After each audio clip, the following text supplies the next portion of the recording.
Hello everyone. आज हम discuss करने वाले हैं आईआईटी रुड़की के बारे में। रुड़की जैसा कि आपको पता है कि उत्तराखंड में सिचुएटेड है।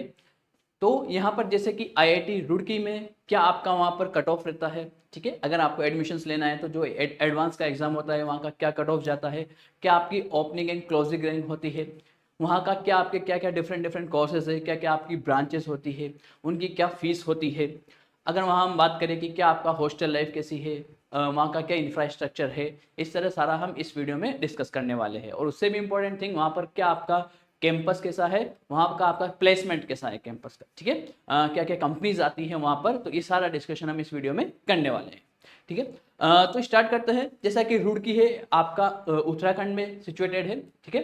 अगर हम बात करें इसका काफ़ी बड़ा कैंपस है, ठीक है। इसका वीडियो में आपको दिख रहा होगा कि आपकी ये इसका बिल्डिंग आपको दिख रही है इसकी, ठीक है। ये आपकी फ्रंट, अगर हम देखें तो फ्रंट से आपको फेसिंग की बिल्डिंग है, ठीक है। काफ़ी बड़ा कैंपस है, इसके आसपास पूरी ग्रीनरी है। जैसा कि आपको उत्तराखंड मालूम ही होगा कि आपके आसपास भी और भी आपके अच्छे यहाँ पर सिटीज़ है, देहरादून, हरिद्वार, इस तरह की ये सिचुएटेड है, स्थित है, ठीक है। अगर हम यहाँ पर इसके नाइट व्यू की बात करें, ठीक है, तो नाइट में काफ़ी अच्छा ये व्यू यहाँ पर दिखता है, ठीक है। तो ओवरऑल बात करें कि बहुत ही अच्छा और अट्रैक्टिव यहाँ का कैंपस है, ठीक है। तो स्टार्ट करते हैं अपन इसका थोड़ा सा ब्रीफ हिस्ट्री के बारे में, ठीक है। तो जैसा कि हमें देखने को मिलता है कि आईआईटी रुड़की जो है ये वन ऑफ दी, हम कह सकते हैं कि ओल्डेस्ट इंजीनियरिंग इंस्टीट्यूट है बेटा इंडिया का, ठीक है। स्टार्टिंग ये एस्टेब्लिश हुआ था 1847, 1847 में। तो बहुत ही पुराना ये आपका एजुकेशनल इंस्टीट्यूट है, ठीक है। सबसे पहले हम बात करें तो आपका ये जो नाम रहता था इसका, ये आपका कॉलेज ऑफ सिविल इंजीनियरिंग था इसका पहला नाम, ठीक है। 1854 के बाद इसका नाम चेंज किया गया था, ठीक है। तो बहुत ही काफ़ी पुराना है ये, तो अंग्रेजों के ज़माना का है, ठीक है। तो इसका जो नाम आपका रीनेम किया गया था, Thomas College of Civil Engineering इसका नाम किया गया था, ठीक है। तो 1854 से लेकर 1947 तक इसको Thomas College of Civil Engineering के नाम से जाना जाता था, ठीक है। यहाँ पर हम बात करें कि सिविल इंजीनियरिंग, तो जैसा कि जो आपका लोकेशन है यहाँ पे उत्तराखंड की, जो आपका रुड़की है, तो रुड़की जो है बेटा आपके जो गंगा कैनाल है इसके पास है। तो यहाँ पर कंस्ट्रक्शन वर्क वगैरह ज़्यादा हो रहे थे, तो वहाँ पर आपके जो थॉमस जो साइंटिस्ट थे, ठीक है, इन्होंने क्या नाम से इसी के आसपास आपका कंस्ट्रक्शन से रिलेटेड वर्क था, तो आपके सिविल इंजीनियरिंग की स्टार्ट करी थी। तो उसी के बेसिस पे आपका ये कॉलेज था स्टार्ट हुआ था, ठीक है। फिर हम बात करें कि इसका नाम जो है वापस रीनेम किया गया था, तो यूनिवर्सिटी ऑफ रुड़की इसको बोला गया था अप टू 2001, और उसके बाद से हम इसको बोलते हैं बेटा 2001 के बाद से आईआईटी रुड़की, ठीक है। ओके, तो अब चलते बेटा नेक्स्ट। अगर हम इसकी रैंकिंग की बात करें, ठीक है, तो आईआईटी जैसा कि आपके one of the best institute होते हैं इंडिया में, ठीक है। अगर इसकी ओवरऑल रैंकिंग की बात करें, एनआईआरएफ का मतलब नेशनल इंस्टीट्यूशनल रैंकिंग फ्रेमवर्क के अकॉर्डिंग जो रैंकिंग है 23 की, अगर अपन देखें तो 8th नंबर पे ये आपकी आईआईटी है, ठीक है। हाँ, अगर इंजीनियरिंग के रेफरेंस में बात करें जिसमें भी उनको एडवांस के थ्रू एडमिशन मिलता है, आईआईटी एडवांस के थ्रू, तो वो आपका अभी सिचुएटेड है नंबर 5 पर। 5 अच्छा खासा आपकी रैंकिंग है इसकी। अब ये जो फेमस है बड़ा आर्किटेक्चर का यहाँ कर काफ़ी अच्छा स्कोप है, काफ़ी अच्छा यहाँ का रिव्यू है, उसमें ये नंबर 1 पे आपका आईआईटी रुड़की आता है। आर्किटेक्चर इसका काफ़ी अच्छा है, ठीक है। तो इंजीनियरिंग जैसा कि अपन को पता है कि एडवांस के थ्रू एडमिशन मिलता है, तो अभी ये नंबर 5 पर इसकी रैंकिंग है, ओके। देखते बेटा नेक्स्ट। जैसा कि एडमिशन्स के बाद अगर हम यहाँ पर कट ऑफ्स की बात करें, ठीक है, तो लास्ट ईयर की जो 23 की जो कट ऑफ है, अगर हम बात करें जनरल कैटेगरी की ऑल इंडिया रैंकिंग की, ठीक है, तो सबसे पहले हम बात करें कि यहाँ पर क्या क्या कोर्सेज है, क्या क्या ब्रांचेस है। तो सबसे पहले जो यहाँ पर कंपिटेटिव जो आपको ब्रांच लगती है, फेवरेबल जो यहाँ की ब्रांच है, वो है बड़ा कंप्यूटर साइंस एंड इंजीनियरिंग, ठीक है। तो ये काफ़ी कम रैंक पे ही क्लोज हो जाती है। जैसा कि राउंड 1 के बाद अगर अपन बात करें तो 396, और लास्ट राउंड तक ज्यादा से ज्यादा आपके 412 412 रैंक तक ये क्लोज हो जाती है, ठीक है। तो काफी कॉम्पिटेटिव ये ब्रांच रहती है इसमें, ठीक है। उसके बाद हम डिफरेंट डिफरेंट के बाद ब्रांचेस के बारे में बात करें, data science and artificial intelligence, ठीक है, इसकी जो राउंड 1 के बाद जो कट ऑफ है बेटा 687, और लास्ट राउंड जो राउंड लगभग 6 राउंड तक ये आपकी काउंसलिंग चलती है, उसके बाद जो कट ऑफ है वो 715 तक जाती है इस ब्रांच में। फिर अपन बात करें इलेक्ट्रिकल इंजीनियरिंग की, तो इसकी जो कट ऑफ है वो आपका रेंज 1965, ठीक है, और वहां से लास्ट राउंड तक है 2037 तक ये आपकी मिल जाती है, ठीक है। फिर अपन बात करें इलेक्ट्रॉनिक्स एंड कम्युनिकेशन इंजीनियरिंग की, ठीक है, तो 1382 से लेकर के और लास्ट राउंड तक 1429 तक ये आपको मिलता है, ठीक है। इंजीनियरिंग फिजिक्स, अगर अपन बात करें यहाँ पर इंजीनियरिंग फिजिक्स की, तो इंजीनियरिंग फिजिक्स का ये जो यहाँ का डिपार्टमेंट है ये बहुत ही वेल रिसर्च होता है, ठीक है। और यहाँ पर अगर हम बात करें काफ़ी सारे रिसर्च से रिलेटेड काफ़ी अच्छा मतलब यहाँ पर एनवायरनमेंट होता है, स्कोप वगैरह काफ़ी अच्छा है। तो ये भी ब्रांच है यहाँ पे, और इसकी जो राउंड 1 के बाद कट ऑफ है वो 4179 और लास्ट राउंड के बाद 4535 रहता है, ठीक है। अब जैसे इससे रिलेटेड अपन बात करें मैकेनिकल इंजीनियरिंग की, ठीक है, तो यहाँ पर जैसा कि फिजिक्स और मैकेनिकल लगभग अगर हम बात करें तो काफ़ी सारी यहाँ लैब है, रिसर्चेस है, काफ़ी सारे मैकेनिकल इंजीनियरिंग की लैब्स वगैरह एस्टेब्लिश्ड है। तो अगर इसकी कट ऑफ देखें अपन राउंड 1 के बाद 3570 और लास्ट राउंड के बाद बढ़ा जाती है वो 3854, ठीक है। नेक्स्ट अपन देखें मेटलर्जी एंड मटेरियल्स इंजीनियरिंग, ठीक है, इसकी कट ऑफ राउंड 1 के बाद बेटा 7209 और लास्ट राउंड के बाद देखें अपन 7945, ओके। फिर नेक्स्ट हम देखते हैं प्रोडक्शन एंड इंडस्ट्रियल इंजीनियरिंग, ठीक है, इसकी जो कट ऑफ है राउंड 1 के बाद हम देख सकते हैं 5582 और जो लास्ट राउंड के बाद जो इसकी क्लोजिंग रैंक है बेटा वो आपका 5889, ठीक है। तो ये रैंक है, इतनी रैंक तक आपको ये ब्रांचेस मिल जाती, ठीक है। 23 की ये सारी के सारी कट ऑफ हम डिस्कस कर रहे हैं, ठीक है। नेक्स्ट अगर हम देखें bio science and bio engineering के बारे में, ठीक है, तो राउंड 1 का जो आपका रैंक है बेटा 7945 और लास्ट राउंड तक हम बात करें तो लगभग ये 8689 रैंक तक क्लोज हो जाता है, ठीक है। केमिकल इंजीनियरिंग के बारे में देखें तो केमिकल इंजीनियरिंग में 4840 आपकी राउंड 1 के बाद और लास्ट राउंड के बाद लगभग ये 5015, ठीक है, लगभग यहाँ तक क्लोज हो जाता है, ठीक है। सिविल इंजीनियरिंग, जैसा कि आपका हमने देखा कि ये सिविल इंजीनियरिंग इसका स्टार्टिंग का सबसे इंपॉर्टेंस से जो अपन बात करें कि जब से ये एस्टैब्लिश हुआ था तब से ये ब्रांच इसकी चल रही है, ठीक है। इसकी जो बेटा राउंड 1 के बाद हम देखें जो रैंक है वो 6777 रैंक तक है और लास्ट राउंड जो राउंड नंबर 6 है उसके बाद जो आपके क्लोजिंग रेंज है वो लगभग 7100 है, ठीक है। जियो टेक्निक अगर हम बात करें जियोलॉजिकल टेक्नोलॉजी इंटीग्रेटेड, जियोलॉजिकल के बारे में थोड़ा सा आइडिया, जो आपके ब्रिज वगैरह बनते हैं तो नीचे अगर अंडर वाटर कंस्ट्रक्शन होता है तो उससे रिलेटेड सारा कंस्ट्रक्शन वगैरह से काम रिलेटेड वो होता है। इसकी जो आप रैंक की बात करें तो राउंड 1 की लगभग 9925 और लास्ट राउंड की अगर हम बात करें बड़ा तो 10563, ठीक है, ये आपकी क्लोजिंग रैंक है इसकी, ठीक है। अगर हम यहाँ पर देखें जियो फिजिकल और टेक्नोलॉजी और जिसको कि हम इंटीग्रेटेड कोर्स के नाम से जानते हैं, ठीक है, तो राउंड 1 की जो कट ऑफ है बेटा वो है आपके 9509 और लास्ट राउंड है वो आपका 9824, ठीक है। तो इस क्लोजिंग रैंक तक आपके सारी ब्रांचेस लगभग मिल जाती है, ठीक है। तो ये है बेटा आपका पूरी जो कट ऑफ से पूरी जनरल कैटेगरी के लिए। यहीं अगर हम बात करें कि डिफरेंट आपके क्या नाम से सीट्स होती है, तो अगर हम यहाँ पर बात करें फीमेल कैटेगरी के लिए, ठीक है ना, ऑल इंडिया जो भी आपकी फीमेल कैटेगरी के लिए है तो अलग से उसका रिजर्वेशन है, कोटा है, तो उसके लिए थोड़ा सा अलग कट ऑफ जाता है, ठीक है। तो ये सारी की सारी कट ऑफ आप देख सकते हो सारी की सारी ब्रांचेस के लिए। कंप्यूटर साइंस एंड इंजीनियरिंग के लिए जो बेटा 1165 और लास्ट राउंड में भी यही रही है, ठीक है। तो ये सारी की सारी ब्रांचेस के लिए आप देख सकते हो, इलेक्ट्रिकल इंजीनियरिंग के लिए, इलेक्ट्रॉनिक्स एंड कम्युनिकेशन इंजीनियरिंग के लिए, इंजीनियरिंग फिजिक्स के लिए, मैकेनिकल इंजीनियरिंग के लिए, मेटलर्जिकल एंड मटेरियल इंजीनियरिंग के लिए, प्रोडक्शन एंड इंडस्ट्रियल इंजीनियरिंग के लिए, ठीक है।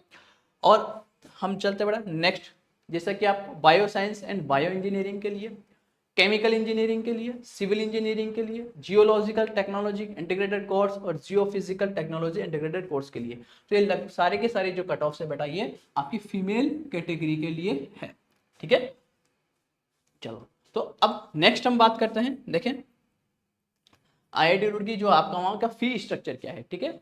तो जैसा कि आपको पता है कि 4 साल का अगर हम बीटेक कोर्स लेते हैं, बी या बीटेक का कोर्स है, तो उसका जो ऑनलाइन पेमेंट आपको स्टार्टिंग में 9000 करना है, उसके बाद ट्यूशन फी लगभग आपका पूरा का पूरा अगर हम देखें तो 8 लाख के अप्रोक्स से रहता है, ठीक है। अब अगर हम वहाँ पर बात करें कि अगर हमको वहाँ पर अकोमोडेशन है, जैसे आपका रहना खाना है, तो अगर हम देखें तो लगभग आपका हॉस्टल का जो चार्ज है वो 60,000 और जो लगभग मेस का चार्ज है वो 1.68 लाख है, ठीक है। मेस के बारे में यहाँ का जो खाना है बेटा बहुत ही अच्छी क्वालिटी का है, ठीक है, खाने में ऐसा कोई शिकायत नहीं आती है, अच्छा आपको यहाँ पर फूड वगैरह मिलता है, अच्छी काफ़ी सारी फैसिलिटीज़ है, ठीक है। तो लगभग आपकी फ़ी रहती है अप्रोक्स वेरी करती है अप्रोक्स 10 लाख के आसपास आपका एवरेज ये बैठ जाता है, ओके। चलो देखते बेटा नेक्स्ट रुड़की के प्लेसमेंट के बारे में, ठीक है। तो प्लेसमेंट के बारे में आपका ये सबसे ज़्यादा आपका हम कह सकते हैं कि कोई भी अगर आप एंट्रेंस लेते हो कहीं भी कॉलेजेस में तो आपका सबसे पहला यही रहता है कि कितना क्या प्लेसमेंट रहता है, कितना क्या अपन को पैकेज अच्छा मिले, ठीक है। तो 23 का अगर अपन डेटा देखें तो नंबर ऑफ रिक्रूटर्स 63 लगभग ओवरऑल कंपनीज आपको यहाँ पर आई थी और लगभग 500 ऑफर लेटर्स इन्होंने जनरेट किया, ठीक है। 500 बच्चों को इन्होंने लगभग ऑफर्स किया था। अगर हम बात करें बेटा हाईएस्ट सीटीसी, ठीक है, तो 1.3 करोड़ पर एनम, ठीक है। लास्ट जो ईयर है 23 का, तो इतना सारा जो पैकेज है सीटीसी की अगर हम बात करें तो 1.3 करोड़ पर एनम का पैकेज रहा। और अगर इंटरनेशनल की बात करें हाईएस्ट इंटरनेशनल सीटीसी की तो 1.06 सीपीएम, ठीक है, वही करोड़ पर एनम, ठीक है। तो पैकेज के बारे में तो लगभग काफी अच्छा पैकेज जाता है, ठीक है। तो ये हाईएस्ट पैकेज है, ठीक है। मिड और एवरेज पैकेज की बात करें तो मिड में लगभग आराम से यहाँ पे 60-70 लाख, और अगर लोअर रहे तो अपना अप्रोक्स 15-20 लाख का पैकेज तो लगभग मिल ही जाता है, ठीक है। अब बात करते हैं कि अगर कंपनीज कौन कौन सी यहाँ पर आती है, ठीक है। तो BCG, Bajaj auto, Flipkart, Tata steel, ये लगभग टॉप कंपनीज है। और भी अगर अपन अदर कंपनीज की बात करें, ठीक है, तो यहाँ पर अगर अपन देखें एसेंचर्स जापान लिमिटेड, ठीक है, इंटेल काफी अच्छी कंपनी है इंटेल, अमेजोन आपने सुन रखा है, ठीक है, आईसीआईसीआई बैंक्स हो गया, अमेरिकन एक्सप्रेस, ठीक है, आईटीसी काफी अच्छी कंपनी है, ITC limited, bank of America, JP Morgan, Cisco and Microsoft. तो इस तरह की कंपनीज है यहाँ पर प्लेसमेंट के लिए आती है, ठीक है। तो अच्छा यहाँ पर प्लेसमेंट का रिकॉर्ड है। चलो चलते हैं बेटा नेक्स्ट। अब बात करते हैं बेटा यहाँ का इंफ्रास्ट्रक्चर और फैसिलिटीज के बारे में, ठीक है। तो काफी अच्छा यहाँ पर अगर अभी तक अपन को देखने को मिला है कि काफी अच्छा यहाँ का ओवरऑल एनवायरमेंटल रहता है, ठीक है। लाइब्रेरी की अगर अपन बात करें तो जैसा कि ये आपका वन ऑफ द ओल्डेस्ट आपका इंजीनियरिंग इंस्टीट्यूट है, तो यहाँ पर मतलब हम कह सकते हैं कि काफी ओल्ड बुक्स भी आपको पढ़ने को मिल सकती है, ठीक है। और अगर हम बात करें यहाँ पर लगभग कितने सारे नंबर ऑफ 3 लाख अप्रोक्स यहाँ पर डॉक्यूमेंट्स होते हैं, ठीक है। ऑनलाइन डेटाबेसेस से ऑडियो वीडियो मटेरियल्स आपको मिल जाते हैं पढ़ने के लिए, ठीक है। थेसिस हो जाती है, रिपोर्ट्स वगैरह है, काफ़ी सारा अवेलेबल है, ठीक है। और यहाँ पर अगर अपन बात करें कि 8000 इलेक्ट्रॉनिक जर्नल से ज़्यादा आपको यहाँ पर अवेलेबल है, ठीक है। तो लाइब्रेरी में काफ़ी सारा डेटा आपके पास अवेलेबल होता है, ठीक है। चलो नेक्स्ट अपन बात करें कैफेटेरिया की, तो यहाँ पर काफ़ी सारे कैफेटेरियाज है, ठीक है। और यहाँ पर आराम से आप देख सकते हो कि नाइट में भी आपको अवेलेबल है, ठीक है। नाइट में भी आपको फूड की यहाँ पर रीजनेबल रेट में आराम से क्वालिटी फूड आपको मिल जाता है, ठीक है। 3 मेन कैंपस में जो कैफे है वो अगर अपन बात करें तो नेस्कैफे, अल्फार एंड द यूनिवर्सिटी कैंटीन, ठीक है। तो आप आराम से क्वालिटी फूड का आप एंजॉय ले सकते हो यहाँ पर।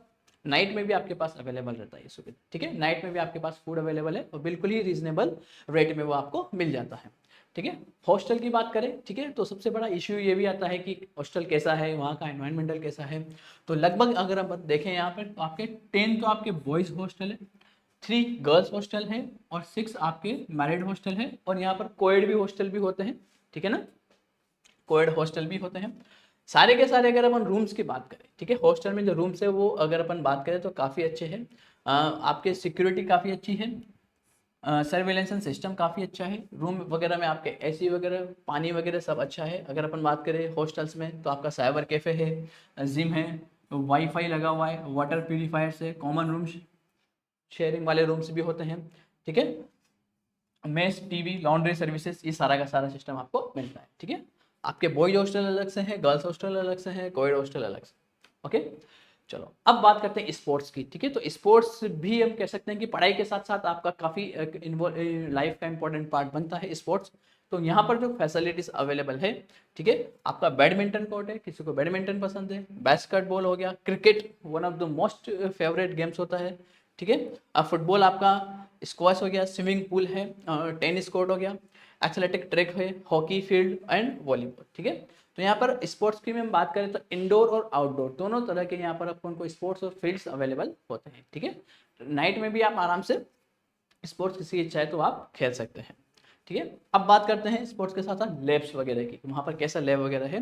तो लैब्स में हम बात देखें कि सिविल इंजीनियरिंग लैब, जैसा कि ये आपका काफ़ी पुराना लैब है, केमिस्ट्री लैब है, कंप्यूटर लैब है, electrical lab, electronics and mechanical lab, ठीक है। तो ये सारा का सारा आपका लैब से रिलेटेड है, लेबोरेटरी वर्क, रिसर्च वर्क में भी ये आपका काफ़ी अच्छा माना जाता है, ठीक है।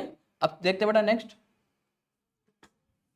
इसके साथ साथ पढ़ाई के साथ साथ अगर आपको थोड़ा हेल्थ का भी ध्यान रखना है तो आपको वहाँ पर जिम की भी आपका काफ़ी अच्छा सुविधा है, ठीक है। Hospital oblique medicine, medical facilities, आपको अगर इन केस कुछ इंजरी हो जाती है तो वहाँ पर हॉस्पिटलिटी सर्विसेज काफ़ी अच्छी है, पूरा कैंपस बड़ा वाईफाई है, ऑडिटोरियम काफ़ी अच्छा है, ठीक है। और कन्वेंस स्टोर वगैरह है जो आपका सिंपल बेसिक हम कह सकते हैं कि नेट वगैरह की फैसिलिटीज़, पोस्ट ऑफिस वगैरह वो भी अवेलेबल है। अदर फैसिलिटी में बात करें कंप्यूटर सेंटर से, जैसे कि वाईफाई है तो आपको आराम से यूज कर सकते हैं, कॉन्फ्रेंस रूम है, सेमिनार हॉल से, रेलवे रिजर्वेशन काउंटर से, ठीक है। तो आराम से आप बिना किसी दिक्कत के टिकट्स वगैरह अगर आप बाहर जाना है तो आराम से बुक करके जा सकते हो। स्टूडेंट एक्टिविटी सेंटर से, बैंकिंग एंड एटीएम फैसिलिटीज़, ठीक है। तो यहाँ पर बैंक्स और एटीएम्स भी अवेलेबल है, ठीक है। तो आपको फाइनेंशियल कभी ट्रांजेक्शन करना हो तो आप बड़े आराम से कर सकते हो। पोस्ट ऑफिस फैसिलिटी भी यहाँ पर अवेलेबल है, ठीक है। चलो, तो ओवरऑल अगर हम बात करें तो यहाँ पर काफ़ी अच्छा इंफ्रास्ट्रक्चर है, ठीक है। अगर हम यहाँ पर ध्यान से देखें कि रुड़की जो है बेटा उत्तराखंड में, इसके आसपास का अगर अपन देखें तो काफ़ी अच्छा यहाँ पर गंगा कैनल है। तो आपको कभी कभी घूमने का मन करे तो वहाँ पे आप आसपास काफ़ी अच्छे घूमने के प्लेसेस है, ग्रीनरी बड़ा एनवायरनमेंट है, तो आप वहाँ पर बड़े आराम से विजिट कर सकते हो, ठीक है। ओके,